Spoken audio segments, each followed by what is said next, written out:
விருதா, உங்கள் விசுவாசமும் விருதா.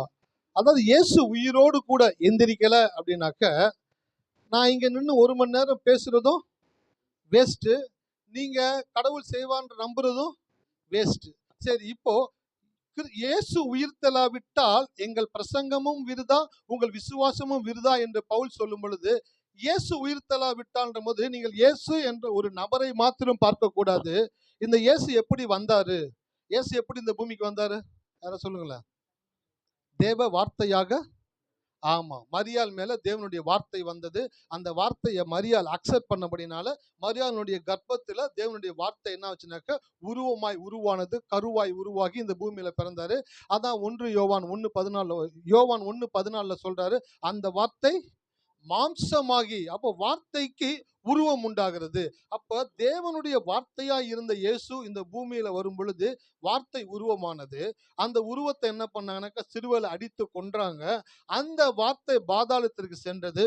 3ஆம் நாள் வார்த்தை உயிரோடு கூட எழுந்தது. ஹல்லேலூயா.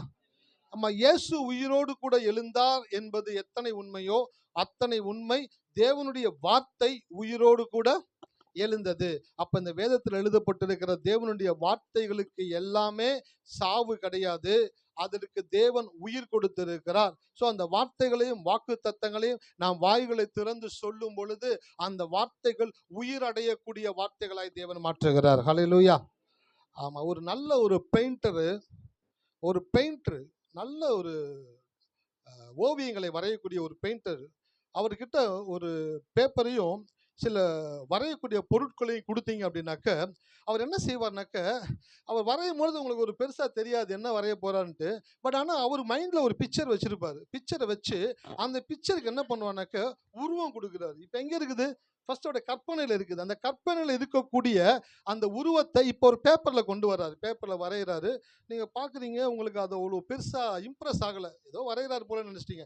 வரைகிறாரு வரைகிறாரு வரைகிறாரு வரைஞ்சு வரைஞ்சு வரைஞ்சு வரைஞ்சு வரைஞ்சு வரைஞ்சு வரைஞ்சு வரைஞ்சு அப்படியே நுணுக்கமா போய் நுணுக்கமா அதுக்கு வந்து எக்ஸ்பிரஷன்ஸ் கொடுக்கிறார் ஃபேஸுக்கு. அந்த படத்துக்கு ஒரு நபரை வரைகிறாரு. வரையும் பொழுது அந்த நபருக்கு வந்து எக்ஸ்பிரஷன்ஸ் கொடுத்து அந்த கன்னத்துல இருந்த சின்ன சின்ன சுருக்கங்கள், கண்ணுல சின்ன சின்ன சுருக்கங்கள், சின்ன ஸ்மைலு, அதெல்லாம் அப்படியே கொடுக்கும் பொழுது முன்பு நீங்க பார்த்ததுக்கும் இப்ப அந்த படத்தை பார்த்ததுக்கும் அந்த படத்துல என்ன இருக்குதுனாக்க வெறும் படம் அல்ல, அது உயிரோட்டமுள்ள படமாய் மாறுகிறது. ஹல்லேலூயா.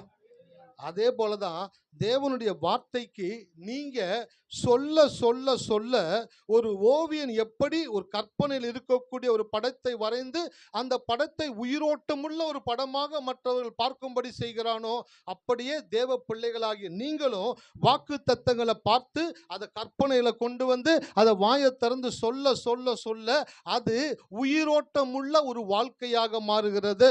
ஹல்லேலூயா. இருக்கீங்களா? அப்போ வாக்கு தத்தங்களை பார்க்கும் பொழுது ஒரு பெயிண்டரு ஒரு படத்தை பார்த்து அதை கற்பனைக்குள்ள கொண்டு வந்து பார்த்த படத்தை விட சிறப்பாய் வரையக்கூடியவனாக இருக்கிறான். அவனை தான் பெஸ்ட் பெயிண்டர் அப்படின்றாங்க. அப்ப நீங்களாம் யாருனாக்க விசுவாசிகள் அப்படின்னாக்க என்ன அர்த்தம்னாக்க பெஸ்டா விசுவாசிக்கிறவர்கள். ஹல்லேலூயா. எப்படிங்க? பெஸ்டா விசுவாசிக்கிறவங்க, அவங்க தான் விசுவாசிகள். எதை செய்தாலும் அதை தேவனுக்கு பயந்து தேவனுக்கு உண்மை உள்ளவர்களாக, தேவன் மேல் நம்பிக்கை உள்ளவர்களாக, தைரியம் உள்ளவர்களாக தொடர்ந்து அதை செய்கிறவர்கள் தான் விசுவாசிகள். அப்ப இந்த வாக்குத்தத்தத்தை அறிக்கை பண்ணும்போது தொடர்ந்து அறிக்கை பண்ணிக்கிட்டே வருகிறோம். நான் விசுவாசிக்கிறேன். இந்த வாக்குத்தத்தம் என்று சொல்லக்கூடிய அந்த தேவனுடைய வார்த்தைக்கு நீங்களும் நானும் உயிர் கொடுத்து கொண்டு வருகிறோம். தேவன் அதற்கு உருவம் கொடுத்து கொண்டு வருகிறார். ஹல்லேலூயா. கட்டாயம் உங்கள் வாழ்க்கையில் எல்லாம் நடக்க போகுது. புகழ்ச்சி உண்டாக போகுது, கீர்த்தி உண்டாக போகுது, மகிமை உண்டாக போகுது, உங்களுக்கு வரப்போகுது. உங்களுடைய கணவனுக்கு, மனைவிக்கு, பிள்ளைகளுக்கு தேவன் ஒரு பெரிய நோக்கத்தை வைத்திருக்கிறார். பெரிய திட்டத்தோடு கூட உங்களை அழைத்திருக்கிறார். தாயின் கருவிலை உருவாகும் பொழுது உங்களை குறித்த ஒரு பெஸ்ட் பிக்சரோட தான் உங்கள் அம்மா வயிற்றில் உங்களை உருவாக்கின தேவன் உங்களை நடத்தி கொண்டு வருகிறார். நீங்கள் வந்து தேவனை விசுவாசிக்கும் பொழுது, வார்த்தைகளை எடுத்து வாயை திறந்து சொல்லிக் கொண்டே இருக்கும் பொழுது அதை தேவன் உங்களுடைய வாழ்க்கையிலே ஒரு உயிரோட்டம் உள்ள ஒரு வாழ்க்கையாய் மாற்றக்கூடியவராக இருக்கிறார். ஹல்லேலூயா. எத்தனை பேர் இருக்கீங்க? ஆமாம். இப்போல்லாம் கேமராவில் வந்துட்டு மெமரி கார்டு போட்டுருவோம். அப்போல்லாம் பார்த்தீங்கன்னா கேமராவில் என்ன போடுவாங்கனாக்கா ஃபிலிம் ரோல் போடுவாங்க. பார்த்துருக்கீங்களா? ஃபிலிம் ரோல் வாங்கிட்டு வந்து அந்த கேமராவில் போடுவாங்க. கேமராவில் போட்டு அந்த கேமராவை எடுத்துகிட்டு போய்ட்டு என்ன பண்ணுவாங்கனாக்கா ஃபோட்டோ எடுப்பாங்க. ஃபோட்டோ எடுத்த பிற்பாடு அந்த ரோலை கொண்டு போய்ட்டு கடையில் கொடுப்பாங்க. அந்த கடையில் அந்த ரோலை வாங்கி என்ன பண்ணுவானாக்கா ஒரு டார்க் ரூமில் வச்சு, ஏன்னா ஓப்பனில் பண்ணினாக்கா எக்ஸ்போஸ் ஆயிரும், டெவலப் பண்ண முடியாது. டார்க் ரூமில் வச்சு அதுக்குரிய ப்ராசஸ், கெமிக்கல் ப்ராசஸ் கொடுத்து அதை மாற்றி அதை ஒரு படமாக மாற்றி அதை என்ன பண்ணோன்னா கட் பண்ணி ஆல்பத்தில் போட்டு உங்கள் கையில் கொடுக்குறான். அப்போ கொடுக்கும் பொழுது நீங்கள் பார்க்குறீங்க. பார்க்கும் பொழுது உங்களுக்கு எப்படி ஒரு மகிழ்ச்சி உண்டாகுதோ, மலரும் நினைவுகள் உண்டாகிறதோ, அப்படியே நீங்கள் எல்லாம் தேவனுடைய பார்வையில் ஒரு கேமராவை போல இருக்கீங்க. தேவனுடைய வார்த்தை தான் என்னன்னாக்க ஃபிலிம் ரோல். ஹல்லேலூயா, இருக்கீங்களா? தேவனுடைய வார்த்தை என்னங்க? Film roll. ஒவ்வொரு வார்த்தையும் ஒவ்வொரு ஃபிலிம் ரோல். அந்த ஒவ்வொரு ரோலையும் எடுத்து கேமராவாகி உங்களுக்குள்ள தேவன் போட்டு இப்போ உங்களை வெளியில் அனுப்புகிறார். வெளியில் போனோடனே நீங்கள் என்ன பண்ணணுனாக்கா ஃபோட்டோ எடுக்கணும். ஃபோட்டோ எடுக்கிறது அப்படின்னா என்னன்னாக்க, ஒரு ஆளை பார்க்குறீங்க, இல்லை ஒரு பொருளை பார்க்குறீங்க, ஒரு வீட்டை பார்க்குறீங்க, ஒரு காரியத்தை பார்க்குறீங்க, இது என் வாழ்க்கையில் இருந்தால் நல்லா இருக்கும் அப்படின்னு நினைக்கிறீங்க பார்த்தீங்களா? அதுதான் என்னன்னாக்கா ஃபோட்டோ எடுக்கிறது. இப்போ ஃபோட்டோ எடுத்துட்டீங்க. ஃபோட்டோ எடுத்தத உடனே அது படமாயிருமா? படமாகாது. இப்போ என்ன பண்ணணும்? அதை என்ன பண்ணாக்கா டார்க் ரூமில் வச்சு கெமிக்கல் கொடுத்து அது டெவலப் பண்ணணும். அதுதான் என்னன்னாக்கா தேவனுடைய சமூகத்தில் உட்கார்ந்து ஜெபிப்பது, வேதத்தை வாசிப்பது, அறிக்கை செய்வது. இந்த டார்க் இடத்துல உங்களுடைய ஜெப அறையில் நீங்கள் எதை ஜெபிக்கிறீர்களோ அந்த காரியங்களை தேவன் உங்களுக்கு டெவலப் பண்ணி கொடுக்கக்கூடியவராக இருக்கிறார். ஹல்லேலூயா, இருக்கீங்களா? ஆமாம், இந்த மாலை வேளையில் கர்த்தர் சொல்கிறாரு, இந்த வேத வசனங்கள் ஒவ்வொன்றும் ஒவ்வொரு ஃபிலிம் ரோலு. எல்லாரும் தயவுசெய்து ஒவ்வொரு ஃபிலிம் ரோல் எடுத்து உங்களுக்குள்ளே என்ன பண்ணிக்கணும்? கேமராவில் போட்டுறணும். போட்டுட்டு டக்கு டக்கு டக்கு டக்குன்னு ஃபோட்டோ எடுத்துக்கிட்டே இருங்க. நான் கடவுள்கிட்ட சொல்லியிருக்கிறேன், ஆண்டவரே நான் ரோட்டில் ஒரு பென்ஸ் கார் ஒன்று பார்த்தேன். 40 லட்ச ரூபா இருக்கும் அந்த காரு. நான் பார்த்தேன், ஆண்டவர் இந்த கார் நான் கட்டாயம் ஒரு நாள் வாங்கண்டவர். என்னைக்கு சொன்னேனோ அன்னையிலேருந்து தினந்தோறும் வேலைக்கு போகும்போது ஏதாச்சும் 1-2 பென்ஸ் காராச்சும் என் கண்ணில் பட்டுருது. இதை என் ஃப்ரெண்டுக்கிட்ட சொன்னேன், இந்த மாதிரி நான் வாங்க வேண்டான்னு சொன்னேன். அவன் பார்த்தான், பைக்கே மாற்ற மாட்டார், அதையே ரெடி பண்ணி ஓட்டிக்கிட்டு இருக்கிறாரு. இவர் என்னமோ பென்ஸு கார் வாங்க வர 40 லட்ச ரூபா கொடுத்தா, அட போங்கண்ணா அப்படின்ட்டான். நானும் சொல்லிக்கிட்டே இருந்தேன். நான் சொல்கிறத ஸ்டாப் பண்ணிட்டேன். காரை பார்த்தோன்னுக்குள்ளே ஆசை வந்துருச்சு, நான் வாங்கிடுவேன்னு சொல்லிட்டு. அவன் கூட வந்தான் பைக்கில் வரும்போது, தானே உங்கள் கார் போகுது பாருங்கண்ணா. நான் பார்த்தேன், நம்ம கார் போகுதா? இங்கடான்னு பார்த்தேன், இதோ போகுது பாருண்ணா பென்ஸ் கார்னா. பார்த்தேன், அப்பாடா நமக்குள்ளே இருக்கிறது அவனையும் பற்றி பிடிச்சிருச்சு. இப்போ நான் ஃபோட்டோ எடுத்தது, அந்த கற்பனையில் ஃபோட்டோ எடுத்தது இப்போ என்ன ஆக ஆரம்பிச்சு, டெவலப் பண்ண ஆரம்பிச்சிருச்சு. இப்போ டெவலப் பண்ண ஆரம்பித்த உடனே அதை கட்டாயமாக ஃப்ரேம் போட்டு லேமினேட் பண்ணி வீட்டில் மாட்டும் பொழுது எனக்கு தெரிகிறது, இது கட்டாயமாக என் வாழ்க்கையில் தேவன் கொடுத்தது. ஹல்லேலூயா. ஆமாம், சில தினங்களுக்கு முன்பாக வாட்ஸ்அப்பில் ஒரு பிஸ்கட் பாக்கெட் வாங்கினேன். பிஸ்கட்டாக லேஸோ ஒன்று வாங்கினேன். அதுக்குள்ளே ஒரு சின்ன ஒரு கார் ஒன்று இருந்துச்சு. பார்த்துக்கிட்டே இருந்தேன். கடவுள் சொன்னார், இது டோக்கன் தாண்டா உனக்கு. என்னதுங்க? இது டோக்கன் உனக்கு. எதுக்கு ஆண்டவரே? பென்ஸ் கார் கேட்டல. ஆமாம் ஆண்டவரே. ஃபஸ்ட்டு அந்த பெரிய கார் வாங்கினா அட்லீஸ்ட் ஒரு சின்ன காராச்சும் வாங்கணும்ல. ஆமாம், அதுவும் இவ்வளோ சின்ன கார் ஆண்டவர். என்ன புறேன் வச்சு ஃபோட்டோ எடுத்தேன். ஃபோட்டோ எடுத்து the new member added in my family, ஒரு புது உறவு எங்கள் வாழ்க்கையில் இணைக்கப்பட்டிருக்கிறது அப்படின்னு ஸ்டேட்டஸில் போட்டேன். போட்டு கொஞ்ச நேரம் கழிச்சு பார்க்குறேன், கங்க்ராச்சுலேஷன், பெஸ்ட் விஷஸ், என்ன பிராண்டு, என்ன காரு, சூப்பரு, ஓன். பார்த்தா ஐயோ என்னடா இது, நம்ம ஏதோ ஒன்று போட போய் ஏதோ ஒன்று தப்பாகி போச்சுன்னு கீழே ஒரு வசனம் திருப்பி அடுத்த ஸ்டேட்டஸ் ஒன்று போடுறேன். வாழ்த்தின அனைத்து உள்ளங்களுக்கும் நன்றி. நான் வாங்கின பிஸ்கட் பாக்கெட்டில் இருந்து 5 ரூபாய் கார் விலை மதிப்பற்றது, ஆனால் உங்களுடைய வாழ்த்து விலை மதிப்பில்லாதது அப்படின்னு போட்டேன். பார்த்துங்க, அடைச்சி. அதுக்கப்புறம் ஃபோன் பண்ணுறானுங்க, ஏய் சும்மா சொல்லாதடா, ட்ரீட்லாம் கேட்க மாட்டேன்டா, நீ கார் வாங்கிட்டேன்னா ஒத்துக்கிறானாங்க. நான் இன்னும் கார் வாங்கலடா, நான் கட்டாயம் வாங்க வேண்டாம் அப்படின்னேன். அப்போ நான் சொல்கிறேன், ஏன்னா கடவுள் ஒரு நம்பிக்கை கொடுத்துக்கிறாரு, விசுவாசத்தை கொடுத்துக்கிறாரு. இந்த காரை கட்டாயமாக என் வாழ்க்கையில் நான் வாங்கி ஓட்டுவேன் அப்படின்றது தான் என்னன்னாக்கா நான் ஃபோட்டோ எடுக்கிறது. ஹல்லேலூயா. எத்தனை பேர் ஃபோட்டோ எடுக்கிறீங்க லைஃப்பில்? ஃபோட்டோ எடுங்க, நல்ல காரியங்களை ஃபோட்டோ எடுங்க. சில பேர்லாம் பார்த்துருக்குறேன், கையில் கேமரா கொடுத்து ஃபோட்டோ எடு அப்படின்னாக்க ஆள் இங்கே நிற்பாங்க, இங்கே எடுத்து வச்சுருப்பாங்க. என்னடா யாருமே இல்லை, எடுக்குமா டக்குன்னு அசைஞ்சிட்டேன், அதனால் இந்த பக்கம் எடுத்துட்டேன். சரி இந்த பக்கம் அந்த ஃப்ளைட்டு போகுது, ஃப்ளைட் எடுறா அப்படின்னாக்கா வானத்தை எடுத்து வச்சுருப்பானுங்க. இந்த பாரு ஒரு முயல் ஓடுது பாரு, முயலை எடுறானாக்கா முயல் ஓடின பிற்பாடு எடுப்பாங்க. அப்படி இல்லைனாக்கா நாய் எடுத்து வைப்பாங்க. இல்லை கேவலமான ஃபோட்டோவாக எடுத்து வச்சுக்கிட்டே இருப்பாங்க. அதை டெவலப் பண்ணி பார்த்தா எங்கேயும் மாட்ட முடியாது. அப்போ நீங்களும் அப்படி தான் வாழ்க்கையில் தவறான காரியங்களை பார்க்காதீங்க. பார்த்தீங்கன்னாக்கா நீங்கள் அதை ஃபோட்டோ எடுக்கிறீங்கன்னு அர்த்தம். ஒருத்தவங்க பலவீனப்படுறது போல், வியாதியில் ஒருத்தவங்க உடம்பு சரியில்லாமல் இறக்குறது போல், இல்லை கஷ்டப்படுறது போல், இல்லை அவங்க கடனில் இருக்கிறது போல், சில விஷயங்களை சில நபர்களை பார்க்கும் பொழுது நீங்கள் என்ன நினைக்கிறீங்கன்னாக்கா அவங்கள பார்த்த உடனே அது இமேஜ் ஆயிடுது, படம் ஆயிடுது. அது என்ன ஆகுதுன்னா உங்களுக்குள்ள டெவலப் ஆக ஆரம்பிச்சுக்கிட்டே இருக்குது. அதனால தான் கடவுள் சொல்றாரு, மரணத்தையும் ஜீவனையும் உனக்கு முன்பாக வைக்கிறேன், ஜீவனை கடவுள் சொல்ற இதை தெரிஞ்சுக்கோ. அதை எடுக்காத போட்டோ, அந்த போட்டோ எடுக்காத, அது உனக்குரிய போட்டோ அல்ல. உனக்குரிய போட்டோ என்னன்னாக்க, நீதிமான் செழித்திருப்பான், நீதிமானுடைய வேர் கனி கொடுக்கும், நீதிமான் நிலைத்திருப்பான், நீதிமான் நித்திய கீர்த்தி உள்ளவன், நீதிமானுடைய பாதை நடுப்பகல் வரைக்கும் அதிகமாய் பிரகாசிக்கிற சூரிய பிரகாசம் போல் இருக்கும். இதுதான் போட்டோ எடுக்கணும், இந்த போட்டோவை தான் எடுக்கணும். சார் இந்த போட்டோ எப்படி எடுக்கிறது? பைபிளை தெரிந்த வசனத்தை பார்த்தீங்கன்னாக்கா ஒவ்வொரு வசனமும் உங்களுக்கு ஒரு படமாய் மாறும். ஹல்லேலூயா. தாவீது சொல்லுகிறாரு, என் கைகளை போருக்கும் என் விரல்களை யுத்தத்திற்கும் படிப்பிக்கிற என் கண்மலையாகிய கர்த்தருக்கு. அப்ப என்ன சொல்றேன்னா, ஒரு போட்டோ எடுக்கிறார், கடவுள் கூட நின்று அவனுக்கு கற்றுக் கொடுக்கிறது போல. நான் சொல்றேன், இன்னைக்கு உங்களுக்கு என்ன தெரியலையோ நீங்க சொல்லுங்க, ஆண்டவரே எனக்கு கற்றுக் கொடுங்கப்பா அப்படின்னு நீங்க சொன்னீங்கன்னாக்க அவர் உங்களுக்கு கற்றுக் கொடுக்க கூடியவராக இருக்கிறார். ஹல்லேலூயா. அப்ப நான் சொல்றேன், இன்னைக்கு உங்க வாழ்க்கையில் நீங்களா கேமரா, இந்த வசனம் தான் ஃபிலிம் ரோலு. இந்த ரோலை உள்ளே போட்டு ஃபோட்டோ எடுங்க. ஃபோட்டோ எடுத்ததோடு முற்றாதீங்க, ஜெபம் பண்ணுங்க, அறிக்கை பண்ணுங்க, சொல்லுங்க. அது கட்டாயம் உங்கள் வாழ்க்கையில் வந்து நடக்கும். ஹல்லேலூயா. எத்தனை பேர் இருக்கீங்க? ஆமாம், நான் சொல்கிறேன், உங்கள் வாழ்க்கையில் தேவனுடைய எல்லா கற்பனை காரியங்களையும் உங்கள் வாழ்க்கையில் நடந்துக்கிட்டே இருக்குது. வசனத்தை எடுத்து வாசிங்க, கடந்து போகலாம். மார்க் 11, 22, 23. இயேசு அவர்களை நோக்கி, தேவனிடத்தில் விசுவாசம் உள்ளவர்களாய் இருங்கள். எவனாயில் இந்த மலையை பார்த்து நீ பெயர்ந்து சமுத்திரே தள்ளுண்டு போய் என்று சொல்லி தான் சொன்னபடியே நடக்கும் என்று தன் இதயத்தில் சந்தேகப்படாமல் விசுவாசித்தால் அவன் சொன்னபடியே ஆகும் என்று மெய்யாகவே உங்களுக்கு சொல்லுகிறேன். ஆமென். இந்த 2 வசனங்களை குறித்து பார்த்துட்டு வரோம். சொல்லி சொந்தமாக்குங்கள், கன்ஃபஸ் அண்ட் பொசஸ். மார்க் எழுதின சுவிசேஷம் 11வது அதிகாரம் 22, 23 ஆகிய வசனங்கள். இந்த 2 வசனங்கள் என்ன போட்டிருக்கு அப்படின்னாக்க, ஒரு விஷயத்தை நீங்கள் பார்க்கும் பொழுது அந்த வார்த்தை காரியங்களோடு நீங்கள் எப்படி இன்ட்ராக்ட் பண்ணுறீங்க, நீங்கள் எப்படி பேசுகிறீங்க, நீங்கள் பேசுகிற காரியங்களை தேவன் உங்களுடைய வாழ்க்கையில செயல்படுத்தக்கூடியவராக இருக்கிறார். ஹல்லேலூயா. ஆமாம், பேசணும், நல்லா பேசுங்க, நல்லதையே. ஆமாம், நம்ம அப்படியே ஆப்போசிட்டு பேசவே மாட்டோம். அப்படியே பேசினா கெட்டது தான் பேசுவோம். ஐயோ குய்யோ, முடியல, நடக்கலை, வரலை, தரலை, நமக்கெல்லாம் வருமா, நமக்கெல்லாம் கிடைக்குமா, நமக்கெல்லாம். அப்போ அப்படி பேசும்பொழுது நீங்கள் என்ன பண்ணுறீங்க, உங்களை நீங்களே இன்ஃபீரியராக ஃபீல் பண்ணுறீங்க. என்ன பண்ணுறீங்க? இன்ஃபீரியராக ஃபீல் பண்ணுறீங்க. உங்களுக்குள்ள ஒரு சுப்பீரியர் காட் ஒருத்தர் இருக்கிறாரு. உங்களுக்குள்ள ஒரு சுப்பீரியர் காட் அப்படின்னாக்க, சர்வ வல்லமையுள்ள தேவன் உங்களுக்குள் இருக்கும் பொழுது அந்த சுப்பீரியர் காடை நீங்கள் வச்சுக்கிட்டு நீங்கள் இன்ஃபீரியராக பேசும் பொழுது என்ன சொல்கிறீங்கனாக்க, எனக்குள்ள இருக்கிற தேவன் கையால் ஆகாதவர், பிரயோஜனம் இல்லாதவர், அவர்னால பயன் இல்லை அப்படின்றத தான் நீங்கள் உங்களை குறித்து தவறாய் பேசும் பொழுது நீங்கள் சித்தரிக்கிறீர்கள். அதான் வேதத்தை சொல்லியிருக்கு, உங்கள் தேவனுடைய நாமத்தை வீணிலே வழங்காது. ஆமாம், உங்கள் தேவனுடைய நாமத்தை வீணில் வழங்கக்கூடாது. வீணில் வழங்குறதுன்னா என்னது? நாங்கள் பெந்தகோஸ்துலேருந்து ரட்சிக்கப்பட்டப்போ சொன்னாங்க, யெகோவா ஈரே பேக்கரி அப்படின்னு ஒருத்தன் வச்சுருந்தான். உடனே பாருங்கள், தேவனுடைய நாமத்தை எப்படி வீணில் வழங்குறாங்க பார்த்தீங்களா? ஒரு பேக்கரிக்கு போய் யெகோவா ஈரேன்னு பேர் வைக்கலாமா? கரெக்டு தான், தப்பு தான் அது.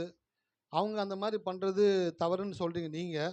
ஆனால் நீங்கள் என்ன பேசுகிறீங்கனாக்க, கர்த்தர் யெகோவா ஈரே, தேவையை சந்திக்கிறவர், என்னை சுகமாக்குகிறவர், எனக்காக எல்லாம் செய்கிறவர். பாட்டு பாடி முடிச்சுட்டு வெளியில் போகும்பொழுது என்ன பேசுகிறாங்கன்னு பார்த்தீங்கன்னாக்க, இல்லை பிரதர், நமக்கெல்லாம் வராது பிரதர், நமக்கு கிடைக்காது பிரதர். நான் சொல்கிறேனே, நீங்கள் சொல்கிறீங்கன்ட்டு நான் போகிறேன், நான் கட்டாயம் போகிறேன், அங்கே போய் உங்களுக்கு கால் பண்ணுறேன், இல்லைன்னு சொல்லுவாங்கள்ல. போகாதீங்க தயவுசெய்து. இல்லைன்னு ஏன் அவ்வளோ தூரம் சொல்லிட்டு போகிறீங்க? அதுக்கு இங்கே இருந்துடுங்க, உங்களுக்கு ஒன்றுமே நடக்காது. அப்போ என்னது அர்த்தம்? கடவுள் உங்களுக்குள்ளே இருக்கிறாரு, ஆனால் இருக்கிற தேவனுடைய நாமத்தை நீங்கள் எதில் வழங்குறீங்க? வீணில் வழங்குறீங்க. வீணில் வழங்குறீங்கனாக்கா வேஸ்ட் பண்ணுறீங்க, யூஸ் பண்ணாமல் விடுறீங்க. அந்த தேவன் நீங்கள் அவரை பயன்படுத்தி கொள்ள வேண்டும் என்று அவர் விரும்புகிறார். ஆனால் நீங்கள் அவரை பயன்படுத்தாமல் பழுதடைந்து கொண்டிருக்கிறீர்கள். ஹல்லேலூயா. இருக்கீங்களா? எந்த ஒரு பொருளும் வாங்கி பயன்படுத்தலைனாக்கா அந்த பொருள் என்ன ஆயிரும்?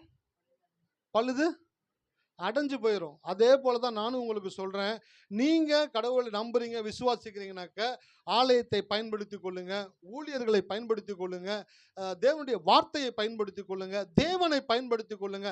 எப்படியான தேவனை பயன்படுத்த முடியும் அப்படின்னாக்க, தேவனுடைய நாமத்தை வீணில் வழங்காம தேவனுடைய நாமத்தை உயர்த்தி பேசுங்க. கர்த்தர் நல்லவரையா, கர்த்தர் என் வாழ்க்கையில் போனதெல்லாம் திருப்பி கொண்டு வருவாரையாம், கர்த்தர் என் வாழ்க்கையில் கொடுப்பாரியாம், என் வாழ்க்கையில் இது நடக்கும்யா அப்படின்னு நீங்கள் சொல்லும் பொழுது தான் உங்களுடைய தேவனுடைய நாமத்தை நீங்கள் புகழுகிறீர்கள். ஆனால் நீங்கள் அவிவிசுவாசமாக சந்தேகத்தையும் பயத்தையும் பேசும் பொழுது உங்களுடைய தேவனுடைய நாமத்தை என்ன பண்ணுறீங்க? வீணில் வழங்குறீங்க. அது மாத்திரம் கிடையாது, தேவ வார்த்தையை விசுவாசிக்க நான் கடனாளி, தேவ வார்த்தையை நிறைவேற்ற தேவன் பொறுப்பாளி. எத்தனை பேருக்கு உள்ள வார்த்தை உள்ள போகுது?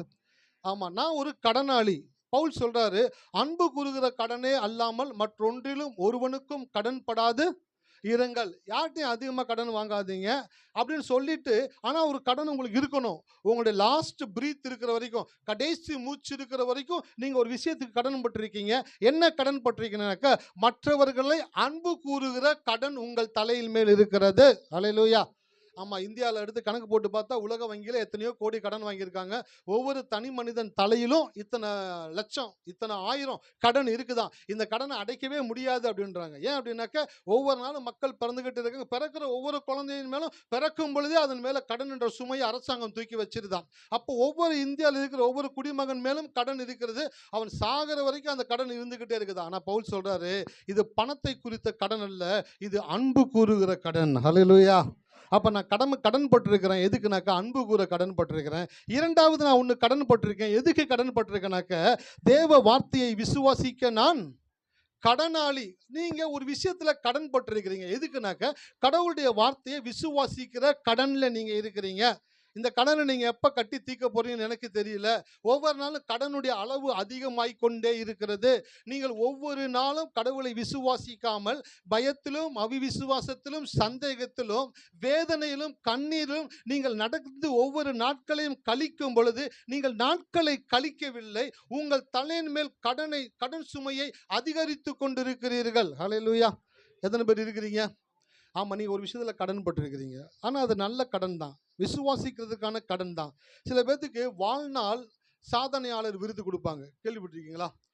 அவங்க வந்துட்டு சின்ன வயசுலேருந்து கஷ்டப்பட்டு அவங்க மேலே வந்து வாழ்க்கையில் உயர்ந்து நாட்டுக்காக ஒரு விஷயத்தை செஞ்சு அவங்க ரொம்ப வயசானோன்னா அவங்களை கூப்பிட்டு கொடுப்பாங்க, வாழ்நாள் சாதனையாளர் விருது. நீங்கள் வாழ்க்கை முழுக்க இந்த விஷயத்தை பண்ணியிருக்கீங்க, அதை பாராட்டி நாங்கள் உங்களுக்கு பரிசு கொடுக்குறோம் அப்படின்னு சொல்லுவாங்க. Life time achiever. நான் சொல்கிறேன், நம்ம மேலே லைஃப் டைம் கடன் ஒன்று இருக்குது. என்னன்னாக்க, கடைசி மூச்சு இருக்கிற வரைக்கும் நாம் தேவனை விசுவாசிக்க கடன் பட்டு இருக்கிறோம். எவர்கள் தேவனை விசுவாசிக்கிறார்களோ அந்த வார்த்தையை நிறைவேற்ற தேவன் பொறுப்பாளியாக இருக்கிறார். ரெஸ்பான்சிபிள் அப்படின்றாங்க ஆங்கிலத்தில். தேவனுக்கு ஒரு பொறுப்பு இருக்கிறது. என்ன பொறுப்பு என்றால், எவர்கள் தேவனை விசுவாசிக்கிறார்களோ அவர்கள் விசுவாசிக்கிறதை செய்து முடிக்க தேவன் பொறுப்பாளியாக இருக்கிறார். அதான் வேதம் சொல்லுது, இஸ்ரவேலை காக்கிற தேவன் தூங்குவதும் இல்லை. ஏன் தூங்காமல் உறங்காமல் இருக்கிறானாக்கா, பொறுப்பு இருக்குது, ரெஸ்பான்சிபிலிட்டி இருக்குது. இன்னைக்கு உங்களுக்கு ரெஸ்பான்சிபிலிட்டி இருக்குனாக்க, என்ன ரெஸ்பான்சிபிலிட்டி இருக்கு? வேதத்தை வாசிக்கிறது ஒரு ரெஸ்பான்சிபிலிட்டி, ஜெபிக்கிறது ஒரு ரெஸ்பான்சிபிலிட்டி, அறிக்கை பண்றது ஒரு ரெஸ்பான்சிபிலிட்டி, தேவனுக்கு கொடுக்கிறது ஒரு ரெஸ்பான்சிபிலிட்டி. நீங்க இந்த காரியங்கள் எல்லாம் செய்யும் பொழுது தேவன் தன்னுடைய காரியத்தை அவர் செய்யக்கூடியவராக இருக்கிறார். ஹல்லேலூயா. இருக்கீங்களா? அப்ப நான் சொல்றேன், என் மேலே ஒரு கடன் இருக்குது. தினந்தோறும் காலையில் எந்திரிச்சோன்னு சொல்லுங்கள், இன்றைக்கி எனக்கு ஒரு கடன் இருக்குது. என்ன கடன்னாக்க, நான் கடவுளை இன்னும் அதிகமாக விசுவாசிக்கிற கடனில் இருக்கிறேன். நான் இன்னும் அதிகமாக விசுவாசிக்க என் வாழ்க்கையில் இருக்கக்கூடிய குறைவுகளை எல்லாம் மேற்கொண்டு தேவன் என்னை ஆசீர்வதித்து என்னை நிறைவாக்குகிறது மாத்திரமல்ல, நான் அநேகருக்கு கொடுக்கக்கூடியவனாக என்னை தேவன் மாற்றக்கூடிய சித்தம் உள்ளவராக இருக்கிறார். ஹல்லேலூயா. அவன் உங்களை ஆசீர்வதிக்கிறதுனாக்கா, உங்களை மட்டும் ஆசீர்வதித்து உயர்த்துறது தேவனுடைய சித்தம் கிடையாது.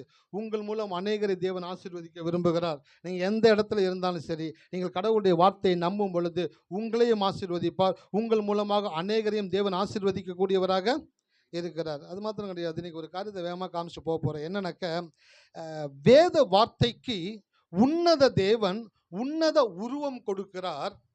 வேண்டாத வார்த்தைக்கு இழிவான பிசாசு இழிவான வடிவம் கொடுக்கிறான். ஹல்லேலூயா. எத்தனை பேர் இருக்கீங்க? ஆமா, திருப்பி சொல்றேன் கேளுங்க. வேத வார்த்தைக்கு உன்னத தேவன் உன்னத உருவம் கொடுக்கிறாராம். வேண்டாத வார்த்தைக்கு இழிவான பிசாசு இழிவான வடிவம் கொடுக்கிறானாம். ஹல்லேலூயா. உருவம் கொடுக்கிறதுன்றது வேற, வடிவம் கொடுக்கிறதுன்றது ஆமா வேற. இந்த மண் பானை சட்டிலாம் உருவாக்குறாங்க பார்த்தீங்களா? மண்ணில் செய்கிறாங்கல்ல, அந்த இடத்துக்கு போய் நீங்கள் உட்காந்து பார்த்தீங்க அப்படின்னாக்க, அந்த இடத்துல மண்ணுகளை எடுத்து சுத்திகரிப்பாங்க. ஃபஸ்ட்டு பியூரிஃபிகேஷன் நடக்கும். மண்ணை எடுத்து ஃபஸ்ட்டு ஜல்லடையில் போட்டு சலிப்பாங்க. அப்படியே ஜலிச்சு ஜலிச்சு ஜலிச்சு ஜலிச்சு ஜலிச்சு எடுத்துகிட்டு வந்து ஃபைனாக எடுத்துகிட்டு வந்து நிற்பாங்க. ஃபைனாக வந்த உடனே அந்த மண்ணை என்ன பண்ணுவாங்கனாக்க, சில விலை உயர்ந்த மண் பாத்திரங்களை உருவாக்குவாங்க. அப்படி உருவாக்கும் பொழுது அந்த உருவாக்கும் நேரத்தில் ஏற்படக்கூடிய சின்ன சின்ன தவறு பிழைகள் நிமித்தமாக அந்த பாத்திரத்தை உருவாக்க முடியாது. உடனே என்ன பண்ணுவாங்கனாக்கா, அதை உடைச்சிட்டு அதை தூக்கி போட்டுட்டு அதில் என்ன பண்ணுவாங்கனாக்க, அதுக்கு என்ன வருதோ அந்த வடிவத்தில் ஒன்று உருவாக்குவாங்க. ஹல்லேலூயா! எத்தனை பேருக்கு புரியுது? நான் உருவாக்க நினைச்சது ஒரு பியூட்டிஃபுல்லான ஒரு பாத்திரத்தை உருவாக்க நினைக்கிறேன். ஆனா அதுக்கு சரியா வராதனால ஏதோ ஒரு பாத்திரமா அது உருவாக்கப்பட்டுரும் மண்ணுனால. அதே போலதான் நீங்க தேவனுடைய வார்த்தையை விசுவாசிக்கும் பொழுது தேவன் அதற்கு உன்னத உருவத்தை கொடுக்கிறார். வேண்டாத வார்த்தையை விசுவாசிக்கும் பொழுது பிசாசு இழிவான வடிவத்தை கொடுக்கிறான். எத்தனை பேருக்கு வார்த்தை உள்ள போகுது? அந்த வார்த்தை உங்க வாழ்க்கையில வேலை செய்யணும்னு நான் விரும்புறேன். கடவுளுடைய வார்த்தைக்கு தேவன் உன்னத உருவம் கொடுக்கிறார். உங்க அம்மா வயிற்றுல நீங்க உருவாகும் பொழுது வேதம் சொல்லுது, என்னுடைய கருவை உம்முடைய கண், நம்மளுடைய கருவை அவருடைய கண் கண்டதாம். அது மாத்திரமல்ல, நீங்க நிறைய பேர் உட்காந்துருக்கீங்க, நல்லா ஜோரா ட்ரெஸ் பண்ணி உட்காந்துருக்கிறீங்களா? உங்க அம்மா வயிற்றுல நீங்களை கருவா அந்த ஒரு சின்ன புள்ளியா உருவாகும் பொழுது உங்களை தேவன் எப்படி உருவாக்குனார் அப்படின்னாக்க, ரொம்பவும் அந்த டைம் எடுத்து ரொம்பவும் கான்சியஸா அந்த தாயின் கருவில் அந்த தாய் தகப்பனுடைய உருவத்தை, ஜாடையை, அந்த பிளட்டு, அந்த ஃபேஸு எல்லாம் வர வேண்டும் என்பதற்காக தேவன் பயங்கரமாக டைம் எடுத்து ஸ்பெண்ட் பண்ணி அந்த தாயின் கருவில் அந்த ஒரு சின்ன புள்ளியை அழகாய் தேவன் உருவாக்குகிறார். அதுதான் என்னன்னாக்க, தேவன் உன்னத உருவத்தை கொடுக்கிறாராம். ஆனா அந்த பிசாசு என்ன பண்றானாக்க, வேண்டாத வார்த்தைகளை பேசும் பொழுது பிசாசு இழிவான வடிவத்தை கொடுக்கிறான். இழிவான வடிவம்னா என்னன்னாக்க, உங்களை பெஸ்டா உண்டாக்கணும்னு நினைச்ச தேவன், ஆனா நீங்க தேவையில்லாததை பேசும் பொழுது பிசாசு உள்ள வந்து என்ன பண்றானாக்க, வேண்டாத வடிவத்தை உங்களுக்கு கொடுக்கிறான். இப்போ ஒரு சிம்பிளா சொல்றேன். ஒரு குழந்தை ஒரு வீட்டில் பிறந்திருக்குது. அந்த குழந்தைக்கு அவங்க அம்மா அப்பா மேல நல்ல ஒரு, அந்த குழந்தை அந்த அம்மா அப்பா ரொம்ப நேசிக்கிறாங்க. அந்த குழந்தை வளர்ந்து வரும் பொழுது அந்த குழந்தைக்கு வேண்டிய நல்ல ஆகாரத்தை கொடுக்குறாங்க, உடையை கொடுக்குறாங்க, படிப்பை கொடுக்குறாங்க. அந்த குழந்தை நல்ல சிறந்த குழந்தைய வளர்ந்துக்கிட்டே வருது. இப்போ இந்த குழந்தைய குறித்து ஒரு நல்ல ஒரு ஃபியூச்சர் இந்த குழந்தைக்கு ரெடி பண்ணிட்டே இருக்கிறாங்க பேரண்ட்ஸ். இந்த குழந்தைக்கு இப்படி பண்ணணும், ஒரு பெண் குழந்தையா இருந்துச்சுன்னா நல்லா படிக்கணும், நல்ல இடத்துல வேலைக்கு போகணும், நல்ல இடத்துல திருமணம் ஆகணும், நல்லா இருக்கணும், அந்த லைஃப் பெஸ்ட்டாக இருக்கணும் அப்படின்னு பேரண்ட்ஸ் வந்து ஒரு என்ன பண்ணுறானாக்கா, ஒரு தரிசனத்தை வச்சுருக்கிறாங்க மனசில். ஒரு பையனாக இருந்தானாக்கா அவன் நல்லா படிக்கணும், நல்ல எந்த ஒரு கெட்ட பழக்கமும் இல்லாமல், கெட்ட சகவாசமும் இல்லாமல், சரியாக பள்ளிக்கு போய் கல்லூரிக்கு போய் சரியாய் படித்து சரியாய் முடித்து சரியான ஒரு வேலைக்கு போய் ஒரு சரியான இடத்துல உட்கார்ந்து ஒரு சரியான வாழ்க்கை வாழ வேண்டும் என்று ஒரு பெஸ்ட் ஒரு பிக்சரையும் ஃபியூச்சரையும் பேரண்ட்ஸ் மைண்ட்ல வச்சிருக்கிறாங்க. ஆனா அந்த குழந்தை என்ன பண்ணுது அப்படின்னாக்க, அந்த பேரண்ட்ஸ் சொல்றதை கேட்காம, அந்த பேரண்ட்ஸ் காட்டுற வழியில நடக்காம, அந்த பேரண்ட்ஸ் சொல்லக்கூடிய காரியங்களை உள்வாங்காம, தனக்கு தான் எல்லாமே தெரியுன்ற எண்ணத்துல தான் விரும்புகிற, தான் யோசிக்கிற, தான் விரும்புகிற காரியங்களை வாழ்க்கையில செய்து கொண்டே போகும் பொழுது பேரண்ட்ஸ் அந்த குழந்தைங்களுக்கு நல்ல ஃபியூச்சரை உருவாக்கிக்கிட்டுன்னு இருக்கிறாங்க. ஆனா இந்த குழந்தை என்ன பண்ணிருச்சு அப்படின்னாக்க, வேண்டாத சவகாசம், வேண்டாத ஆட்களோட பழக்கம், இதெல்லாம் என்ன பண்ணுதுனாக்க, அந்த குழந்தைக்கு நல்ல உருவத்தை அல்ல, இழிவான வடிவத்தை கொடுக்கிறது. ஹல்லேலூயா! எத்தனை பேருக்கு புரியுது? இதே போலதான் விசுவாசிகளாகிய நீங்களும் தேவனுடைய பிள்ளையா இருக்கிறீங்க. தேவன் உங்களுக்கென்று ஒரு நல்ல ஒரு வாழ்க்கையை வச்சிருக்கிறாரு. நீங்கள் விரும்புகிறதை காட்டிலும் ஒரு படி மேலே செய்யணும்னு தேவன் விரும்புகிறாரு. என்னுடைய பையன்கிட்ட சொன்னேன், இம்மானு நீ வந்துட்டு ஒரு ஜீன்ஸ் பேண்ட்டு, ஒரு ஷர்ட்டு, ஜீன்ஸு ஷர்ட்டு, உள்ளுக்குள்ளே வந்து ஒரு ஒயிட் கலர் டிஷர்ட் போட்டால் நல்லா இருக்கும்பா அப்படின்னு நான் சொன்னேன் அவன்கிட்ட. அவன் சொன்னான், டேடி எனக்கு அது பிடிக்காது டேடி. இல்லைடா, டேடியோடைய ஆசைக்காக சொன்னான், அட்லீஸ்ட் ஜீன்ஸ் பேண்ட்டு சட்டை வாங்கி கொடுங்க, ஆனால் டிஷர்ட் உள்ளே போட்டு நான் சட்டையை கழட்டி விட மாட்டேன், நான் பட்டன் போட்டுட்டு தான் இருப்பேன், மற்றவங்க செய்ய மாட்டேன். சரி, ஓகே, பரவாயில்ல அப்படின்னா. அப்போ அவனுக்கு என்னன்னாக்கா, ஜீன்ஸ் பேண்ட்டும் ஷர்ட்டு போட்டால் போதும். எனக்கு என்னன்னாக்கா, அவன் ஜீன்ஸ் பேண்ட் போட்டு ஜீன்ஸ் ஷர்ட் போட்டு அதுக்குள்ளே ஒரு ஒயிட் கலர் டிஷர்ட் போட்டு அது போகும் பொழுது பார்க்கும் பொழுது ரொம்ப ரொம்ப ஜோராக இருக்கும், அழகாக இருக்கும் அப்படின்ட்டு ஒரு பிக்சர் எனக்குள்ளே வச்சிருக்கிறேன். அப்போ என் பிக்சர் என்னன்னாக்கா கொஞ்சம் பெருசாக இருக்குது. அவனுடைய பிக்சர் எப்படி இருக்கு?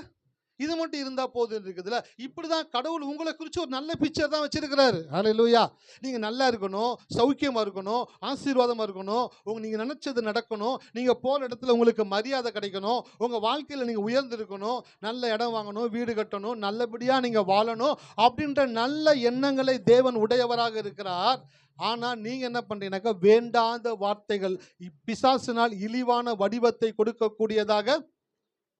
நீங்க நிறைய பேரோட வாழ்க்கையில தேவனுடைய உருவம் வரல, பிசாசனுடைய வடிவம் தான் வந்திருக்குது.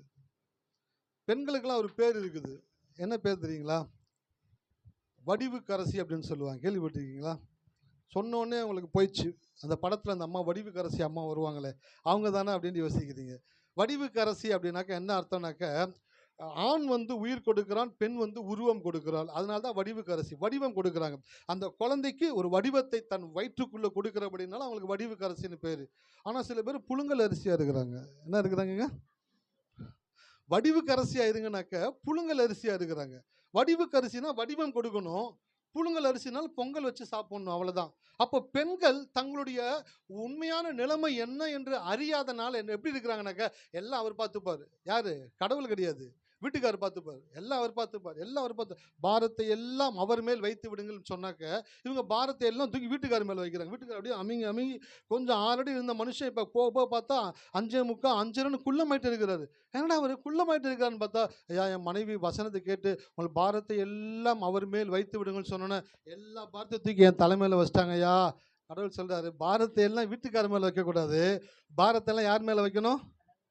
கர்த்தர் மேல் உங்கள் பாரத்தை வைத்து விடுங்கள் அப்படின்னு சொல்றாரு. அப்போ வடிவுக்கரசி அப்படின்னாக்க, பெண்களுக்கு வடிவத்தை கொடுக்கக்கூடிய ஆற்றலை இயற்கையாகவே தேவன் கொடுத்திருக்கிறார். ஹல்லேலூயா. ஒரு நாள் டைம் கிடைச்சிச்சுனாக்க, பெண்களுடைய முக்கியத்துவம், the importance of women, ஒரு பெண்ணினுடைய தன்மை என்ன, அந்த பெண்ணுக்கு என்னெல்லாம் முடியும். ஆண் ரொம்ப பலசாலி இருக்கலாம், ஆனா அவனால உருவாக்க முடியாது.